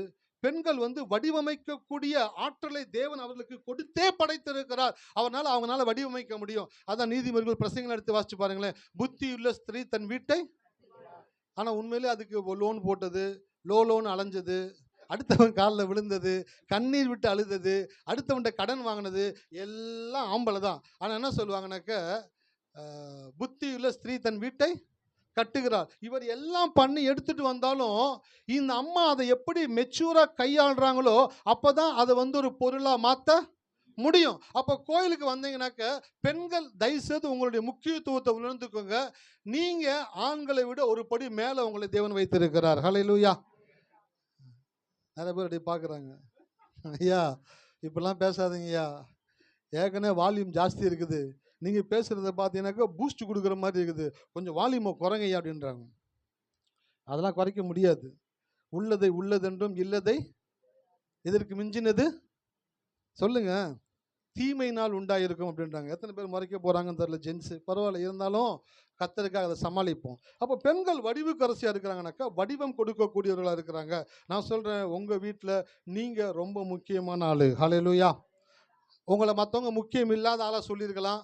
நீ எல்லாம் வேஸ்ட்டு, உனக்கு சாப்பாடு போடுறது வேஸ்ட்டு, நீ இருக்கிறது வேஸ்ட்டு, ஒன்னால் 5 பைசாவுக்கு பிரயோஜனம் இல்லைன்னு சொல்லிட்டு உங்களை தப்பாக கூட பேசியிருக்கலாம். நான் சொல்கிறேன், உங்களால தான் உங்கள் குடும்பத்தை தேவன் பாதுகாத்து கொண்டு இருக்கிறார். ஹல்லேலூயா. அவன் வீட்டுக்காரர் காலையில் சூரியன் உதிக்கிறதுக்கு முன்னாடி எந்திரிக்கலாம், சூரியன் அஸ்தமித்து நடு இரவில் வந்து படுக்கலாம், ஓடலாம், ஒடியாடலாம், சம்பாதிக்கலாம், எல்லாம் செய்யலாம். ஆனால் மனைவி என்பவள் வீட்டில் இருந்து அவர்களுக்காய் செபித்து வேதத்தை வாசித்து அவர்களுக்காய் தேவனிடத்தில் மன்றாடுகிற அந்த உன்னத பணியை அந்த வடிவுக்கரசி ஆகிய பெண்கள் செய்கிறபடியினால தான் ஆண்களுடைய தரத்தை தேவன் ஒவ்வொரு நாளும் உயர்த்தக்கூடியவராக இருக்கிறார். ஹல்லேலூயா. அப்போ பெண்கள் ரொம்ப முக்கியமானவங்க. உங்களால் செய்ய முடியாத காரியம் எதுவுமே கிடையாது. தேவன் உருவத்தை கொடுக்கிறார், நீங்கள் வடிவத்தை கொடுக்கக்கூடியவங்களா இருக்கிறீங்க. அப்போ உங்கள் லைஃப்பில் நீங்கள் எந்த இடத்துல பெண்ணுன்ற ஸ்தானத்தில் இருக்கீங்களோ அதை வந்து இன்ஃபீரியர் நினைக்காதீங்க, அது சுப்பீரியர். ஹல்லேலூயா. உங்களால் பெரிய காரியங்களை செய்ய முடியும், உங்களால தான் செய்ய முடியும். இன்னும் பச்சையாக சொன்னால் உங்களை தவிர வேறு யாராலையும் செய்ய முடியாது. எவ்வளோ பெரிய உயர்ந்த ஒரு மனிதனாக இருந்தாலும் அந்த மனிதன் உயர்ந்து இருப்பதற்காக காரணம் ஒரு பெண்ணாக மாத்திரமே இருக்க முடியும். அப்போ அந்த பெண்ணுக்கு தேவன் முக்கியமான சில பொறுப்புகளை கொடுத்திருக்கிறாரு. இப்படிப்பட்ட ஆலயத்தில் வந்து உட்கார்ந்து கடவுளுடைய வார்த்தையை கேட்கும் பொழுது நீங்கள் சில்லி திங்ஸ்லாம் தூக்கி போட்டுறணும். என்ன பண்ணிடணுங்க? சில்லி திங்ஸ்னா தூக்கி போட்டோம். சின்ன சின்ன காரியங்களுக்கு ஆசைப்படவே கூடாது. சும்மா இது வாங்கித்தா அது வாங்கித்தா வாங்கினா பெருசாக வாங்கணுங்க. என்ன வாங்கணும்? இடத்த வாங்கணுங்க, வீடை கட்டணுங்க, கடவுளுக்காக ஏதாச்சும் ஒன்று செய்யணுங்க, கடவுளுடைய காரியத்துக்காக ஏதாச்சும் பண்ணி ஆகணுங்க அப்படின்ற ஒரு ஃபயர் உள்ள ஒரு உமன் இருந்தாங்க அப்படின்னாக்க மென்னை என்ன பண்ணுனாக்க அது இன்னும் உற்சாகமாய் ஓட செய்யக்கூடியதாக இருக்கிறது. அப்போ கடவுள் வந்துட்டு ஒரு பெரிய தரிசனத்தோடு கூட உங்களுக்காக காத்து கொண்டிருக்கிறார். ஆனால் நீங்க வேண்டாத வார்த்தையை பேசி பிசாசு கொடுக்கிற இழிவான வடிவத்தை பெற்றுக்கொண்டு உட்கார்ந்து கொண்டிருக்கிறீங்க. உங்களுக்கு தேவன் உன்னத உருவத்தை வைத்திருக்கிறார். ஹல்லேலூயா. எத்தனை பேருக்கு வார்த்தை உள்ள போகுது?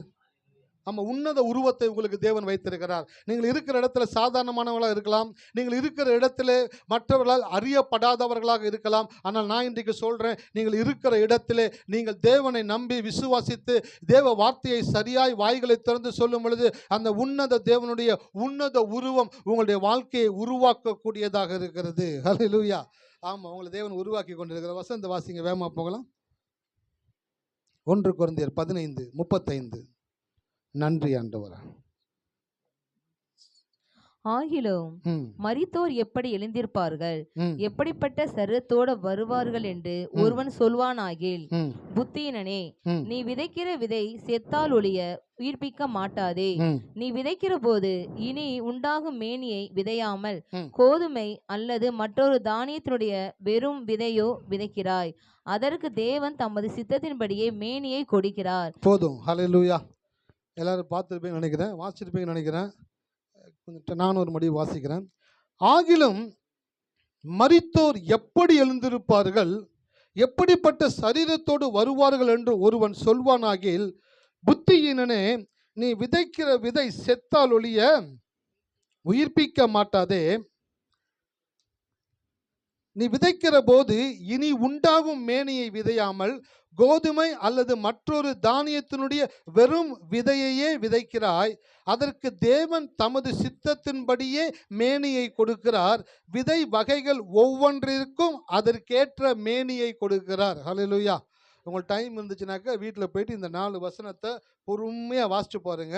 என்ன இதில் என்ன சொல்லப்பட்டிருக்கு அப்படின்னாக்க, ஒரு விதைக்கு தேவன் ஒரு மேனியை கொடுக்கிறார். ஹல்லேலூயா. ஆமாம், விதைக்கும் பொழுது விதையை விதைக்கிறோம், அறுக்கும் பொழுது தானியத்தை அறுக்கிறோம். ஸோ விதைக்கிறது ஒன்று, அறுப்பது வேறொன்று. ஒரு காரியத்தை எழுதிட்டு வந்திருக்கிறேன், அப்படியே வாசிக்கிறேன். விதையை மனிதன் விதைக்கும் போது தேவன் விதைக்கு புது உருவத்தை கொடுத்து வளரச் செய்கிறார். வார்த்தையை மனிதன் சொல்லும் போது தேவன் வார்த்தைக்கு புது உருவத்தை கொடுத்து வாய்க்க செய்கிறார். ஹல்லேலூயா. இந்த டைமில் சொல்லிட்டு போயிடுறேன். டைம் இருந்துச்சுனாக்கா வீட்டில் போயிட்டு முடிஞ்சால் யூடியூப்பில் போயிட்டு நம்ம செய்தி என்ன பண்ணுங்க, இந்த மாதிரி சின்ன சின்ன லிங்க்ஸ்லாம் கொடுக்குறோம் பார்த்தீங்களா, நுணுக்குகளாம், அதெல்லாம் தயவுசெய்து கொஞ்சம் காதில் கேளுங்க. கேட்கும் பொழுது தான் அது உங்களுடைய கற்பனை திறனை அது என்ன பண்ணுங்க, தட்டி விடக்கூடியதாக இருக்கிறது. விதையை மனிதன் விதைக்கும் போது தேவன் விதைக்கு புது உருவத்தை கொடுத்து வளரச் செய்கிறது போல, வார்த்தையை மனிதன் சொல்லும் போது தேவன் வார்த்தைக்கு புது உருவத்தை கொடுத்து வாய்க்கச் செய்கிறார். ஹல்லேலூயா. நீ விதைப்பது விதையாக இருப்பினும் தேவன் விளையச் செய்வது தானியமாக இருக்கிறது. டெய்லி சாப்பிட்றோம்ல எல்லாரும். ஹல்லேலூயா. எல்லாரும் டெய்லி சாப்பிட்றோம்ல, நல்லா சாப்பிட்றோம், 3 வேளை சாப்பிட்றோம். சாப்பிடும் பொழுது அந்த தானியத்தை, அந்த அரிசியை, இல்லை கோதுமையை, இல்லை ரவையை, இல்லை மைதாவை ஏதோ ஒரு உணவுப் பொருட்களாக பண்ணி நீங்கள் சாப்பிடும் பொழுது அதை பார்க்குறீங்கள, பார்க்கும்பொழுது கொஞ்சம் யோசிச்சு பாருங்க. என்னன்னாக்க, விதைக்கும் பொழுது விதையாக தான் விதைக்கிறோம். ஆனால் அந்த விதை என்ன பண்ணுகிறதுனாக்க, மண்ணுக்குள்ளே போய் செத்து உயிரோடு கூட எழுந்து வெளியில் வரும் பொழுது அதற்கு தேவன் வேறொரு மேனியை கொடுக்கிறார். அப்படின்னாக்கா அவுட்டர் அப்பியரன்ஸை கொடுக்கிறாராம் விதைக்கு. அப்போது விதைக்கிறது என்ன விதைக்கிறீங்களோ அதுவா அது விளையிறது கிடையாது. விதைக்கிறத தேவன் விதையாய் வளரச் செய்யாமல் அதை தானியமாய் விளையச் செய்கிறார். அப்போ ஒரு ப்ராசஸில் ஒன்று மாறுது. ஹல்லேலூயா. எத்தனை பேர் இருக்கீங்க? ஒரு ப்ராசஸில் ஒன்று வேறொன்றாய் மாறுகிறது. சில பேர் சொல்கிறாங்க, ஐயா சொன்ன ஆயிடும் ஐயா, வசனத்தை சொல்லுன்றீங்க, பைபிளை படின்றீங்க, வசனத்தை பாருன்றீங்க, வசனத்தை சொல்லுன்றீங்க, இந்த வசனத்தை சொன்னால் என் வாழ்க்கை மாறுமாயா? இப்படி கேட்டுட்டு இருக்கிற நீங்கள் ஒரு விவசாயி விதையை கையில் வச்சுக்கிட்டு நையா சொல்கிறீங்க, இந்த விதையை பொங்கி சாப்பிட்டா நல்லா இருக்கும். இந்த விதையை நீங்கள் என்ன சொல்கிறீங்கனாக்க மண்ணை பண்படுத்தி, நிலத்தை பண்படுத்தி, உழுது அதை சரி பண்ணி அதில் விதை நீ விதைச்சா அது விளையும் அப்படின்ட்டு ஒரு விவசாயிகிட்ட போய் ஒருத்தன் சொல்ல வேண்டிய அவசியம் கிடையாது. ஒரு விவசாயி கிட்ட போய் விதைய விதைச்சா அது வளரும்னு ஒருத்தனுக்கு சொல்ல தேவையில்லை. ஆனால் ஒரு விசுவாசி கிட்ட நீ வார்த்தையை சொன்னா தேவன் வாய்க்க செய்வாரு அப்படின்ற ஊழியக்கார் சொல்ல வேண்டிய ஒரு சூழ்நிலையில நாம் இருந்து கொண்டிருக்கிறோம். ஏன் அப்படின்னாக்க நம்மளுடைய கற்பனையை நாம் துளைத்து விட்டோம். அடுத்த வாரம் இன்னும் கொஞ்சம் பெஸ்டான ஒரு சப்ஜெக்ட் எடுத்து வச்சிருக்கேன், மிஸ் பண்ணாம வாங்க. கற்பனைன்றது என்ன? காற்றிலிருந்து மின்சாரத்தை எடுக்கிறது போல மனிதனுடைய கற்பனையிலிருந்து தான் தேவன் தன்னுடைய காரியங்களை நிறைவேற்றக்கூடியவராக இருக்கிறார். எத்தனை பேருக்கு வார்த்தை உள்ள போகுது? காத்துல இருந்து என்ன எடுக்கிறாங்க? மின்சாரத்தை எடுக்கிறாங்க. அந்த மின்சாரம் எடுத்து தான் ஃபேன் ஓடுது, லைட் ஓடுது, எல்லாமே இயங்குது. இதெல்லாம் இயங்க செய்யறதுக்கு காத்துல இருந்து மின்சாரத்தை எடுக்கிறாங்களாம். மனுஷனுக்கு அந்த புத்தியை தேவன் கொடுத்திருப்பார் என்றால் இந்த தேவன் எப்பேற்பட்ட புத்தி உள்ளவராக இருப்பார்னாக்க இவர் மனிதனுடைய கற்பனையிலிருந்து, அவன் செய்கிற கற்பனையில் இருந்து ஒன்றை எடுத்து உருவாக்கி தேவன் கொடுக்கக்கூடியவராக இருக்கிறார். அதான் வசனம் எழுதினேன், கற்பனையில் வாழ்கிறவன் தான் தேவ கற்பனையின்படி வாழ்கிறவன். அல்லேலூயா. இருக்கீங்களா? கற்பனையில் வாழ்கிறவன் தான் தேவ கற்பனையின்படி வாழ்கிறவன். கர்த்தர் எவ்வளோ கற்பனை கொடுத்திருக்கிறார்ல. இயேசு பூமியில் வந்த பொழுது 10 கற்பனை எத்தனையா மாத்தினாரு? 2ஆ மாத்தினாரு. ஃபர்ஸ்ட் என்ன? உன் தேவனாகிய கர்த்தரை அன்பு கூறு. 2வது என்ன? உன்னை அன்பு கூறுவது போல பிறனையும் அன்பு கூறுவாயாக. இந்த 2 கற்பனை கொடுத்துட்டார்ல. இது முதலாவது மேன்மையான உன்னதமான கற்பனை. அதுக்கப்புறம் மலை பிரசங்கத்தில் போய் பார்த்தீங்கன்னாக்கா நிறைய கற்பனைகளை சொல்றாரு. ஆவில எளிமை உள்ளவர்களா இருங்க, சமாதானம் பண்ணுங்க, மகிழ்ச்சியா இருங்க, விட்டு கொடுங்க, மன்னியுங்க, ஜெபம் பண்ணுங்க. இதெல்லாம் அந்த கற்பனையில வந்துகிட்டே இருக்குது. அப்படி வரும் பொழுது எவன் ஒருவன் கற்பனையில் வாழ்கிறானோ அவன் தான் தேவ கற்பனையின்படி வாழ்கிறான். கற்பனையில வாழ்றதுன்னா என்ன? நிஜத்தில் வாழ்கிற வாழ்க்கை வேற, கற்பனையில் வாழ்கிற வாழ்க்கை என்ன தெரியுங்களா? நீங்கள் எதெல்லாம் உங்கள் வாழ்க்கையில் வேணும்னு ஆசைப்படுறீங்களா, அதெல்லாம் கிடைச்ச மாதிரி நினச்சிங்கன்னா எப்படி தெரியுங்களா இருக்கும்? அதுதான் கற்பனை. ஹல்லேலூயா. ஆசைப்படுறத அடைஞ்சது போல நினச்சி வாழ்ந்தீங்கன்னா அதுதான் கற்பனை. ஆபிரகாம்கிட்ட சொல்கிறார் கடவுள், இந்த வானத்து நட்சத்திரங்களை பாரு, இந்த கடற்கரை மணலை பாரு, இது உன்னுடைய சந்ததி இவ்வண்ணமாக இருக்கும். நீ வானத்தை பார்க்கும் பொழுது நட்சத்திரங்களை பார்க்குற, மண்ணை கடற்கரை மணலை பார்க்கும் பொழுது உனக்கு இப்படிப்பட்ட இவ்வளவு பிள்ளைகளை நான் உனக்கு கொடுப்பேன் என்ற ஒரு கற்பனையை அவனுக்கு கொடுக்கிறார். அவன் பகலில் போகும் பொழுது பார்க்குறான், மணல்களை பார்க்கும் பொழுது சொல்கிறான், என் சந்ததி இவ்வண்ணமாக இருக்கும் என்று தேவன் சொல்லி இருக்கிறார். அப்படியே 6 மணி ஆனால் இருட்டாகுது. இருட்டான விட்டத்தை பார்க்குறான், வானத்தை பார்க்குறான். வானத்தை பார்த்தா நட்சத்திரங்கள் அப்படியே ஜொலிச்சுக்கிட்டே இருக்குது. ஒவ்வொரு நட்சத்திரங்களும் ஒவ்வொரு பிள்ளைகளை போல அவன் தன்னிடத்தில் பேசுகிறதை போல கற்பனை செய்தான். ஹல்லேலூயா. இருக்கீங்களா? மண்ணை பார்க்கும் பொழுது அவனுக்கு ஆசையாக இருக்குது. விண்ணை பார்க்கும் பொழுது நட்சத்திரங்கள் அவனோடு பேசுகிற அந்த கற்பனையை தேவன் தூண்டி விடுகிறார். அந்த கற்பனையை தூண்டி விடும் பொழுது அந்த கற்பனையில் அவன் வாழ ஆரம்பிக்கும் பொழுது தான் தேவ கற்பனையின்படி அவன் வாழக்கூடியவனாக இருக்கிறான். தேவனுடைய கற்பனை என்ன? மோசே என்ன கொடுத்தார் ஆபிரகாமுக்கு? உன்னை ஆசீர்வதிப்பேன், உன் சந்ததி இவ்வண்ணமாக இருக்கும், உன்னை மேன்மையுள்ள ஒரு தகப்பனாக மாற்றி இருக்கிறேன், அநேக ஜாதிகளுக்கு தகப்பனாக இருக்கிறாய். இப்படிப்பட்ட கற்பனை அவன்கிட்ட கொடுத்துட்டாரு. இதுதான் கடவுளுடைய கற்பனை. இந்த கற்பனை அவன்கிட்ட கொடுத்தோன்னே இப்போ அவன் கற்பனையில் வாழணும்னு கடவுள் விரும்புகிறார். அவன் எப்படி கற்பனையில் வாழ முடியும்? அவனுக்கு 2 காரியங்களை கொடுக்குறார். வானத்தை பாரு, பூமியை பாரு. ஒரு பாட்டு ஒன்று பாடுறாங்க, வானத்தை பார்த்தேன், பூமியை பார்த்தேன், மனுஷனை இன்னும் பார்க்கல. ஆனால் உண்மையாக தான் இருக்குது. ரோட்டில் போகிறவங்கெல்லாம் பார்த்தாக்க மனசாட்சி இல்லாதவங்களாக தான் போகிறாங்க.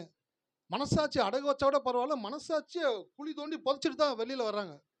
சில பேர் சொல்லுவாங்க, தம்பி வேலைக்கு வந்தீங்கன்னாக்க மனசாட்சி வீட்டில் வச்சுட்டு வாங்க சார், அப்புறம் இங்கே வந்துட்டு மனசாட்சி இல்லைன்னு கேட்கக்கூடாது. எல்லாரும் பயப்படுறாங்க. ஏன்னா எல்லாருக்குமே மனசாட்சி இல்லை. ஹல்லேலூயா. மனசாட்சி இருந்தால் வேறு விதமாக இந்த உலகம் இயங்கும். எல்லாரும் மனசாட்சியை கொண்டுட்டாங்க, கொன்று புதைச்சிட்டாங்க. அதனால் நம்ம வேலைக்கு போகும்போது ஒருத்தனை பார்க்குறேன், நாங்கள் இதெல்லாம் மனசாட்சி தம்பி, என்னப்பா அந்த வார்த்தை பேசக்கூடாது, என்ன அது அசிங்கமாக கூட 2 வார்த்தை திட்டுது. மனசாட்சி இல்லை, மனசாட்சி இல்லைன்னு கேட்டேன்னு கவலை. ஏன் மனசாட்சியெல்லாம் கொன்று கொலையில் போட்டு ரொம்ப வருஷம் ஆச்சுடா, இப்போ மனசாட்சியை பற்றி பேசிக்கிட்டு இருக்கிறீங்க? மனசாட்சிலாம் கிடையவே கிடையாது. ஹல்லேலூயா. அப்போ கடவுள் சொல்கிறாரு, உங்கள் வாழ்க்கையில் அவருடைய கற்பனையின்படி நீங்கள் வாழுகிறது தான் அவருடைய கற்பனையில் வாழக்கூடிய வாழ்க்கையாக இருக்கிறது. ஹல்லேலூயா. வசந்த வாசிக்கிறேன், அந்த வசந்தத்தை வாசிக்கிறேன்.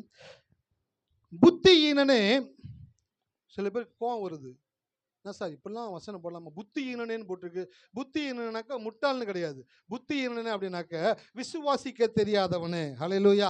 பைபிள் எந்த இடத்துலலாம் புத்திஹீனனே முட்டாளேன்னு போட்டிருக்குதோ அதெல்லாம் என்னன்னாக்க கடவுளை புரிந்து கொள்ளாதவன், கடவுளுடைய வார்த்தையை புரிந்து கொள்ள அறியாதவன், அவனை தான் புத்திஹீனன் சொல்லப்பட்டிருக்கு. புத்திஹீனனே, நீ விதைக்கிற விதை செத்தால் ஒழிய உயிர்ப்பிக்க மாட்டாதே.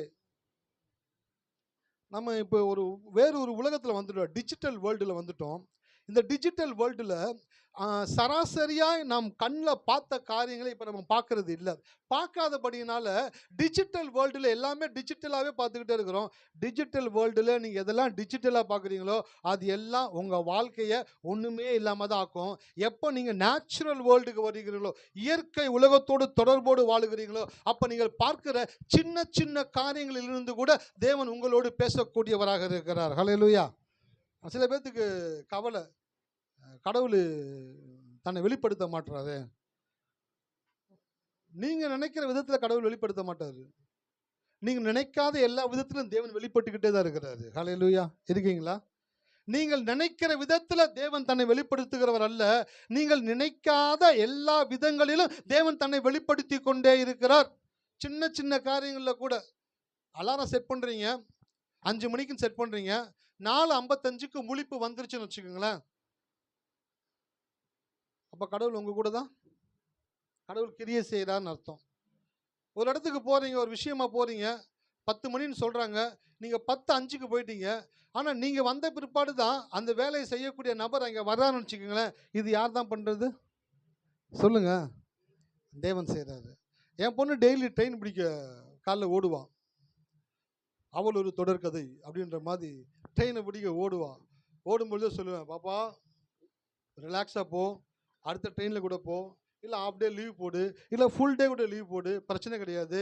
ஒரு பப்ளிக் பிளேஸில் நீ பண்ணுற கலவரத்தில் மற்றவன் பயந்துடக்கூடாது. எதை விட்டுட்டு ஓடுது போல என்ன பண்ண போகுதுன்னு தெரியும்னு சொல்லிட்டு ரிலாக்ஸாக போ. 5 மினிட்ஸ் முன்னாடி போ.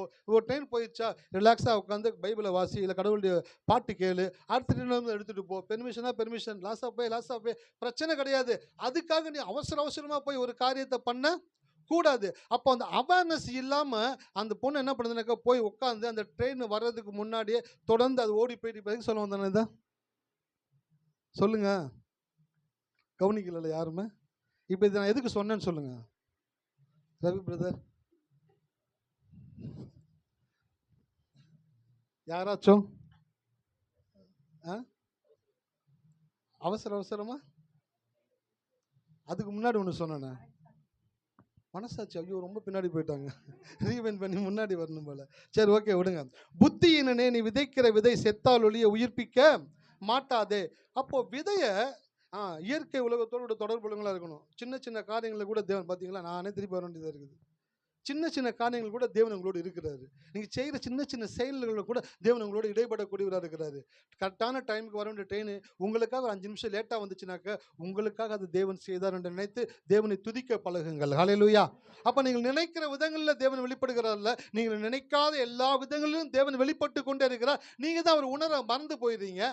அதே போல நீ விதைக்கிற விதை செத்தால் ஒழிய உயிர்ப்பிக்க மாட்டாதே. அப்போ விதைக்கிற விதை ஃபர்ஸ்ட் என்ன ஆகுதுங்க?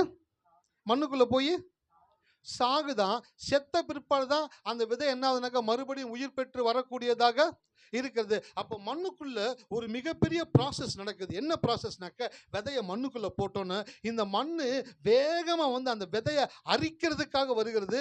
அந்த விதை தன்னை விட்டு கொடுக்கிறது. விட்டு கொடுக்கும் பொழுது அந்த விதையினுடைய உருவம் அழியக்கூடியதாக இருக்குது. அழிகிற அந்த நேரத்திலேயே அந்த விதை வேர்விடக்கூடியதாக இருக்கிறது. ஹல்லேலூயா.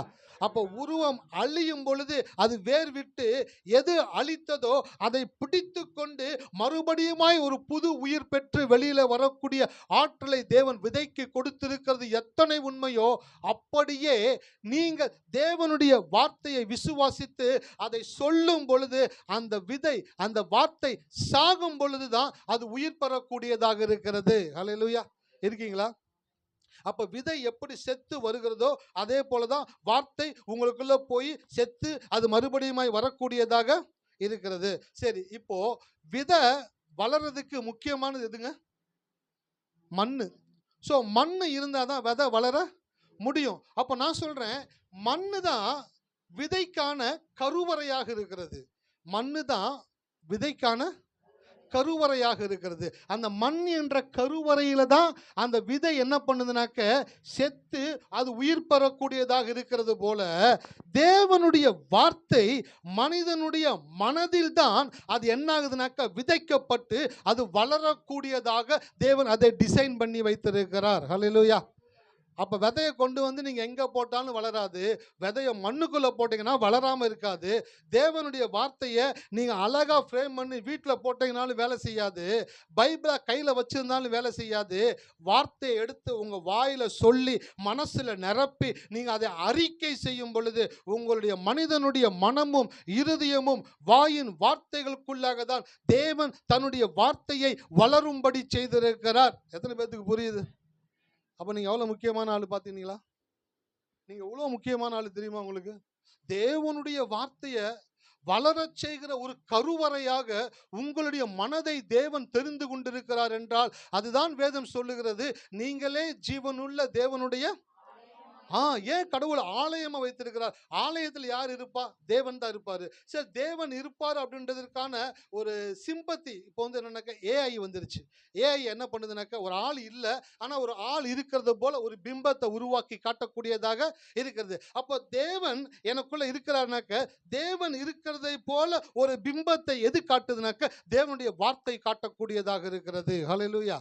அப்போ நான் தேவனுடைய ஆலயம் என்றால் தேவன் எனக்குள் இருக்கிறார் என்றால் ரொம்ப சிம்பிள். எனக்குள்ள வார்த்தை இருந்துச்சுனாக்க எனக்குள்ள தேவன் இருக்கிறார் என்ற அர்த்தம். உங்களுக்குள்ள வார்த்தை இருந்தா உங்களுக்குள்ள தேவன் இருக்கிறார்னு அர்த்தம்.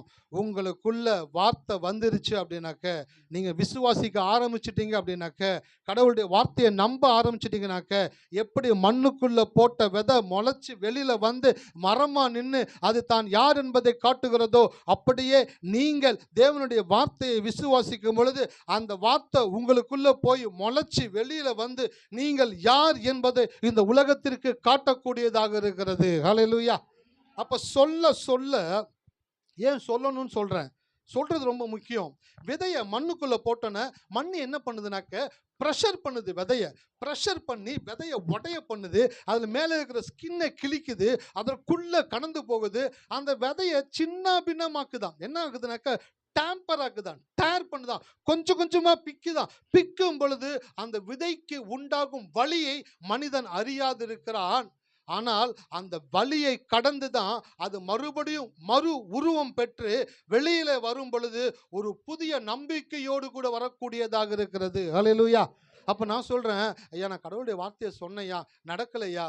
எத்தனை தடவை சொன்னீங்க? 1 2 ஐயா ஒரு 4 தடவை சொல்லியிருப்பேன்யா. பத்தாது. ஏன்? உள்ளுக்குள்ள மண்ணு எத்தனை சின்ன சின்ன மண்ணு அந்த விதையை அப்படியே நெருக்கி நெருக்கி நெருக்கி அந்த விதையை அழிக்கணும்ட்டு துடிக்கும் பொழுது அந்த விதை தன்னை அழிவுக்கு ஒப்பு கொடுத்து அழியாமல் அது வெளியில மறு உருவத்தோடு வருகிறது போலவே தேவனுடைய வார்த்தையை நீங்கள் உங்களுடைய மனசுல உள்ள வச்ச உடனே மண்ணு என்று சொல்லக்கூடிய இந்த உலகத்தின் காரியங்கள் சூழ்நிலைகள் உங்களை அழிக்க உள்ளுக்குள்ள போராடக்கூடியதாக இருக்கிறது. அப்படி போராடும் பொழுது நீங்கள் எதிர்த்து அதோடு கூட ஸ்ட்ரகிள் பண்ணக்கூடியவர்களா இருக்கணும். போராடக்கூடிய எண்ணம் உங்களுக்குள்ள ஒவ்வொரு நொடி பொழுதும் இருக்க வேண்டும். அல்லேலூயா. இருக்கீங்களா? அப்ப நீங்க போராடணும். எதோடு போராடணும்? உங்களுடைய மனதோடு கூட நீங்கள் போராடணும். சூழ்நிலைகள் சுற்றி உங்களுக்கு ஆப்போசிட்டா நடந்து கொண்டு இருக்குது. உங்களை கவுக்கணும், உங்களுக்கு எடுக்கணும், உங்களுக்கு கிடைக்கக்கூடாது, உங்களுக்கு நடக்கக்கூடாது, நீங்க மேலே வரக்கூடாது, உங்களுக்கு நல்லது நடந்துடக்கூடாது, நீங்க சரியா இருக்கக்கூடாது, நீங்க சந்தோஷமா இருக்கக்கூடாதுன்னு உலகத்தில் கெட்ட காரியங்கள் சுற்றி வேலை பார்த்துக்கிட்டே இருக்குது. அதன் மத்தியிலே நின்று கொண்டிருக்கிற நீங்கள் விதையை போல மண்ணுக்குள்ள இருந்து நீங்கள் முட்டி முளைச்சி வெளியில வருகிற விதையை போல நீங்கள் தேவனுடைய வார்த்தையை சொல்லி சொல்லி சொல்லி அதன் மத்தியிலே அறிக்கை பண்ணி அவர்களுக்கு மத்தியில் நீங்கள் நிலைத்து நிற்கிறீங்க பார்த்தீங்களா? அதுதான் தேவனுடைய வார்த்தை என்ன என்பதை காண்பிப்பதற்காக உங்களை தேவன் தெரிந்து கொண்டிருக்கிறார். ஹல்லேலூயா. அவங்களாம் சும்மா தேவன் தெரிந்து கொள்ளல. 10 1 11 அதோட கொஞ்சம் ஆள் குறையுது வாங்க. பஸ்ஸில் ஏற்றும் போது ஃபர்ஸ்ட் டிக்கெட்லாம் 1000 ரூபாய்க்கு ஏற்றிடுவான். இன்னும் எத்தனை சீட் இருக்குப்பா? இன்னும் 5 சீட் இருக்குங்க. டிக்கெட் எவ்வளோ வந்து கேட்குறேன்? 1000 ரூபா. ஐயோ 1000 ரூபா வேணாம்பா. எவ்வளோ கொடுப்ப? 500 ரூபா கொடுப்பேன். ஏற்றுற வண்டியில் 5 சீட்டை நிரப்பு, சும்மா போகிறதுக்கு ஏற்றிடாச்சு போகலாம் அப்படின்னு சில பேர் என்ன நினச்சிக்கிறாங்கனாக்கா 10 1 11 அவங்கள சேரு இவங்கள சேரு அப்படி சேரு. சார் உங்களுக்கு ஒவ்வொருத்தரையும் தாயின் கருவில் தேவன் முன்குறித்திருக்கிறார். ஹல்லேலூயா. நீங்க இன்னைக்கு பார்க்க சாதாரணமான இருக்கலாம், இன்னைக்கு பார்க்க உங்கள்கிட்ட ஒன்றும் இல்லாமல் இருக்கலாம், ஆனால் உங்கள்கிட்ட எல்லாவற்றையும் கொண்டு வரக்கூடிய ஆற்றல் மிகுந்த வார்த்தையை தேவன் கொடுத்திருக்கிறார். இந்த வேதம் உங்கள் கையில் இருந்துச்சுனாக்க உங்களோட பெஸ்ட் ஆனாலும் இந்த உலகத்தில் வேறு யாருமே கிடையாது. விதையை மண்ணுக்குள்ளே போட்டோன்னா மண்ணு அரிக்க போராடுது, விதை வளர போராடுகிறது போல உங்களுடைய சூழ்நிலைகள் உங்களுக்கு எதிராக இருக்கும் பொழுதெல்லாம் வார்த்தையை சொல்லிக்கிட்டே இருங்க, வார்த்தையை பேசிக்கிட்டே இருங்க. கர்த்தர் இதை செய்வார், கர்த்தர் இதை கொடுப்பாரு, கர்த்தர் இதை மாத்துவாரு, கர்த்தர் இதை எனக்கு மாற்றி கொடுப்பாரு.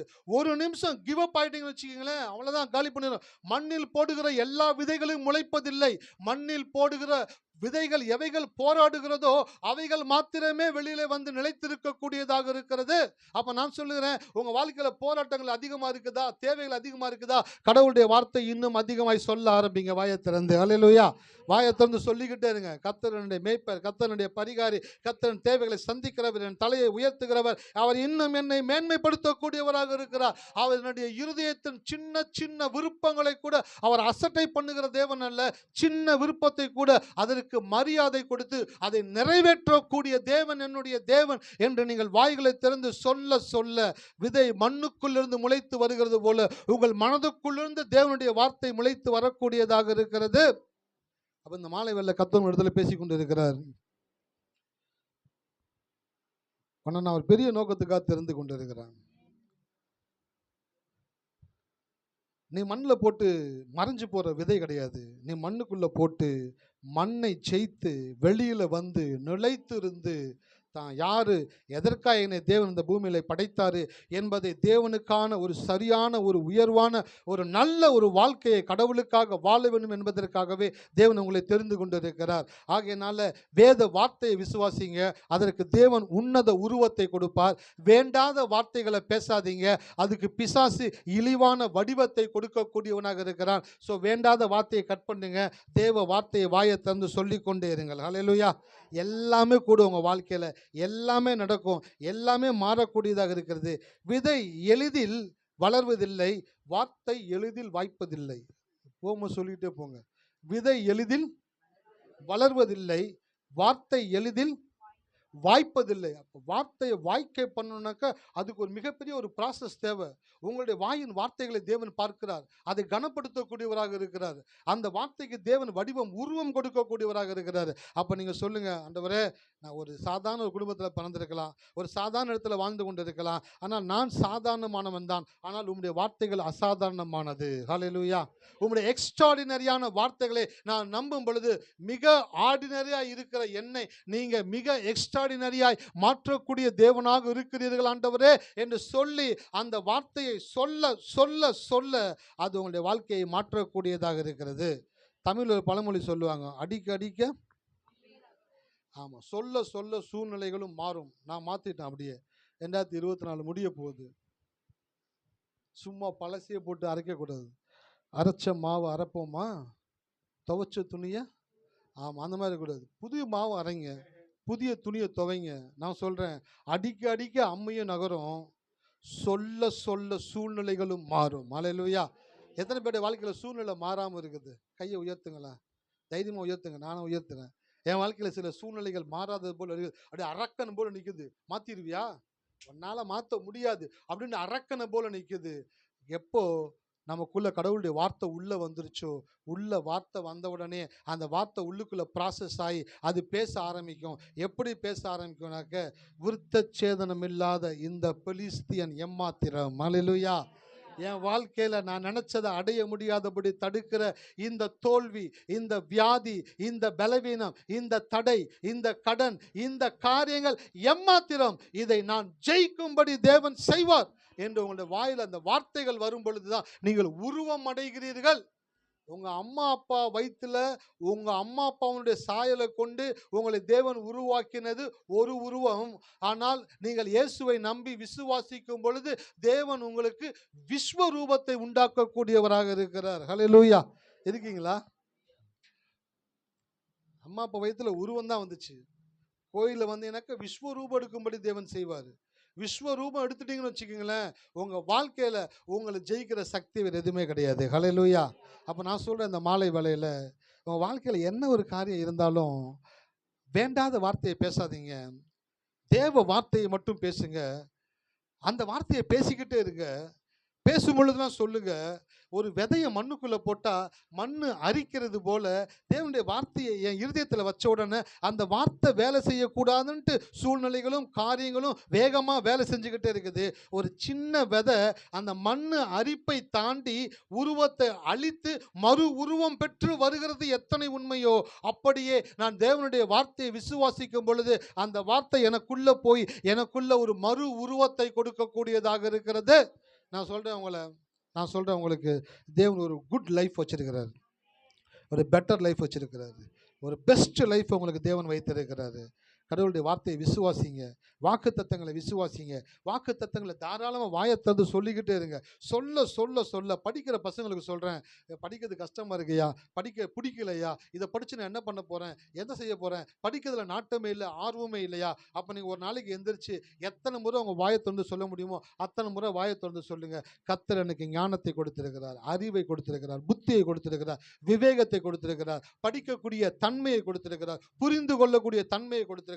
என்னை கடவுள் படிக்க வைக்கிறார்னாக்க ஏதோ ஒரு இடத்துல பெரிய இடத்துல எனக்காக ஒரு தேவன் ஒரு அசைன்மெண்ட்டை வைத்திருக்கிறார், அதற்காக தான் என்னை தேவன் படிக்க வைத்துக் கொண்டிருக்கிறார் என்ற எண்ணம் உங்களுக்குள்ள வருகிற வரைக்கும் வார்த்தையை சொல்லிக்கிட்டே இருங்க. நீங்கள் சொல்லும் பொழுது அடுத்த ஸ்தானத்திற்கு உங்களை தேவன் நகர்த்தக்கூடியவராக இருக்கிறார். ஹல்லேலூயா. சில வேளை நம்ம இன்னைக்கு செய்யறது நமக்கு தெரியாது, ஏன் செய்யறோன்னே தெரியாது. ஆனா தேவனுக்கு தெரியும் ஏன் நம்மள ஒரு இடத்துல வச்சிருக்கிறாரு, ஏன் இதை செய்ய வைக்கிறாரு, ஏன் இதை கத்துக்க வைக்கிறாரு, ஏன் இதை கொடுக்க வைக்கிறாரு, ஏன் இதை பேச வைக்கிறாரு, எல்லாவற்றையும் தேவன் அறிந்திருக்கிறவர்படினால நீங்க ஃபியூச்சரை குறித்து கவலையே படக்கூடாது. அல்லேலூயா. அதை இயேசு சொன்ன நாளை தினத்தை குறித்து ஏன் இன்னைக்கு இருக்கிற பிரச்சனை சமாளிக்கிறது பெரிய தலைவலியா இருக்கு, இதில் நாளைக்கு வேற ஏன்டா யோசிக்கணும், அப்படி கிடையாது. நாளைய தினத்தை குறித்து கவலைப்படாதிருங்கள். ஏன் ஆண்டவரே, இன்றைய தினத்தை நீ ரொம்ப ரிலாக்ஸா விசுவாசத்தோடு வார்த்தையை சொல்லி நீ ஃப்ரீயா இருந்த அப்படின்னாக்கா நாளைய தினம் உனக்காக நான் அதை பெஸ்டா மாத்திக்கிட்டே இருப்பேன். ஹல்லேலூயா. நான் பெஸ்டா மாத்திக்கிட்டே இருப்பேன். என் பையன் படிக்கிறான், அடுத்த வருஷம் இப்போதான் அந்த மாதிரி தெரியுது, அதுக்குள்ளே 2-3 மாதம் காலேஜ் போயிடுச்சு. அடுத்து ஒரு 6-7 மாதத்தில் வந்து ஃபோன் பண்ணுவாங்க, ஐயா ஃபீஸ் கட்டணும், அந்த ஃபீஸு அந்த அமௌண்ட்டு அதெல்லாம் கொஞ்சம் ரெடி பண்ணி வச்சுருங்க, உடனே கால் பண்ண ஆரம்பிச்சிடுறாங்க. பணத்தை வாங்குறதுக்கு 1000 கால் வருது, நம்மளுக்கு பணத்தை கொடுக்கணுன்னாக்க ஒரு கால் வர மாட்டேங்குது. அல்லேலூயா. பணத்தை வாங்குறதுக்கு 1000 கால் ஃபோன் பண்ணிக்கிட்டே இருக்கிறாங்க. கொடுத்துட்டேன்னு சொன்னதுக்கப்புறம் பார்த்தாக்கா நம்பர் இஸ் நாட் ரீச்சபிள், பிஸின்னு வருது. டேய், இவ்வளோ நேரம் என்கிட்ட பேசிக்கிட்டே இருந்தீங்க, இப்போ நான் அதுக்குள்ளே பிஸி ஆயிடுச்சு. அப்போ அது பையனுக்கு அடுத்த வருஷத்துக்கு வேண்டிய ஃபீஸை நான் இப்போ என்ன பண்ணுறேன், பிளான் பண்ணி எடுத்து வைக்கிறேன்ல. அதே போல தான் உங்களுடைய தகப்பன் நாளைய தினத்தில் உங்களுக்கு என்ன பெஸ்ட்டை கொடுக்கணுமோ அதை ரெடியாக வச்சிருக்கிறாரு. ஹல்லேலூயா. அந்த பெஸ்ட்டு உங்களுக்கு ரெடியாக இருக்கிறபடினால இன்றைக்கு நீங்கள் விசுவாசத்தோடு கர்த்தருக்கு சொல்லுங்கள், கர்த்தர் என் மெய்ப்பராக இருக்கிறார், நான் தாழ்ச்சி அடையேன். ஹல்லேலூயா. கர்த்தரின் தேவைகளை எல்லாம் சந்திப்பார். கர்த்தர் எனக்கு ராஜ அபிஷேகத்தை கொடுத்திருக்கிறார். நான் பெஸ்ட்டு மாணவனாக வருவேன், பெஸ்ட்டு ஸ்டூடெண்ட்டாக இருப்பேன், பெஸ்ட்டாக வேலை செய்வேன், பெஸ்ட்டாக காரியங்களை செய்வேன், எல்லாவற்றையும் தேவன் எனக்கு பெஸ்ட்டாக மாற்றி கொடுப்பாரு. வார்த்தையை சொல்ல சொல்ல சொல்ல விதை வளர்கிறது போல வார்த்தை உங்களுக்குள் வளரக்கூடியதாக இருக்கிறது. ஹல்லேலூயா. நீங்க என்னெல்லாம் ஆசைப்படுறீங்களோ ஒரு நாள் உங்க ஆசையை வந்து என்ன பண்ணுறாதீங்க, மூடி போட்டுறாதீங்க. இது நமக்கு வராது, நமக்கு கிடைக்காது, நம்மளுக்கு இது நடக்காது அப்படின்ட்டு ஒரு நாள் நினைக்காதீங்க. நீங்கள் ஆசைப்படுற எல்லாவற்றையும் அடைவீங்க. ஹல்லேலூயா. நீங்கள் ஆசைப்படுகிற ஒரு விஷயத்தை கூட சாக்ரிஃபைஸ் பண்ணணுன்ட்டு நினைக்காதீங்க. நான் விரும்புகிற ஒவ்வொரு காரியத்தையும் எனக்கு தேவன் அனுபவிக்கக்கூடிய பலனையும் ஆற்றலையும் சூழ்நிலையும் ஏற்படுத்தி கொடுப்பார் என்று நீங்கள் சொல்லும் பொழுது சாக்ரிஃபைஸ்ன்ற வார்த்தையை எடுத்துட்டு நீங்கள் என்ன பண்ணுங்க, சாட்டிஸ்ஃபைன்ற வார்த்தையை அந்த இடத்துல தேவன் உங்களுக்காய் கொடுக்கக்கூடியவராக இருக்கிறார். நான் சொல்கிறேன், ஆசைப்படுங்க, நல்ல ஆசைப்படுங்க. நல்ல ஆசையெல்லாம் தேவனிடத்துல தான் வருது. அந்த ஆசைகளை எல்லாம் தேவன் உங்கள் வாழ்க்கையில் நிறைவேற்றக்கூடியவராக இருக்கிறார். ஸோ இந்த மாலை வேளை வீட்டுக்கு போகும்போது சொல்லிக்கிட்டே போங்க, ஒரு விதையை மண்ணுக்குள்ளே கடவுள் வளர செய்கிறது எத்தனை உண்மையோ என் வாழ்க்கையில் நான் விசுவாசிக்கிற வார்த்தையை என் வாழ்க்கையில் தேவன் வாய்க்க செய்வார். ஹல்லேலூயா. நான் சொல்ல சொல்ல என் வாழ்க்கையில் மாறும், எல்லா சூழ்நிலைகளும் மாறும், எல்லா காரியமும் மாறும், எல்லாமே மாறித்தான் ஆகணும். மாறுகிறது தான், அதை தவிர வேறு எதுவுமே கிடையாது. ஏனால் என் தேவன் எனக்காக எல்லாவற்றையும் செய்து முடிக்கக்கூடியவராக இருக்கிறார். கரங்களை தட்டி கர்த்தரை துதிப்போமா. நன்றி நன்றி நன்றி நன்றி நன்றி நன்றி தகப்பனே. இந்த மாலை வேலைக்காய் ஸ்தோத்திரம் தகப்பனே. புத்தியினனே,